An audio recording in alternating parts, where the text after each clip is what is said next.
everyone, welcome to the Heath Street Minute. 1 minute of knowledge coming at you. This week we're getting colorful as we talk about the basics of stain. Stain is simply color pigment mixed with binding agents and solvent to create a liquid where when you apply that to a porous material, it will seep down inside. Now, the longer you let that sit, the deeper it will soak in and the richer the color will be. Now, you need a porous material in order for stain to work. However, it's not enough to just be porous. It needs to be consistently porous. Unlike pine, which is notoriously inconsistent, and it'll soak in a whole lot of stain in some areas and just refuse it in others. Nah, we're good over here.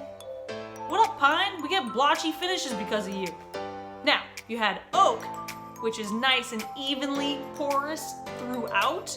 It just soaks it in nice. It's beautiful. No blotchiness. We love that.